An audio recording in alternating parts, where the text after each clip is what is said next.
Katayan akong gitukod dito sa luyo sa bungtod. May ato ininakogon, haligi kawayang buod.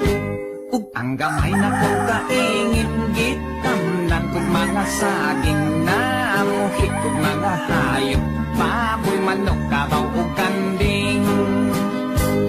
Kung ang adlaw mo sa lugagati, ondayon mo tikiyot, ang mga manok mamatog, ang hayop sa pangatulog. Iningabot sa kaadlawon, ang manok mo tugtugaok. Oras nas akong pagbangon, magluto akong tinughong. Ug dayon ako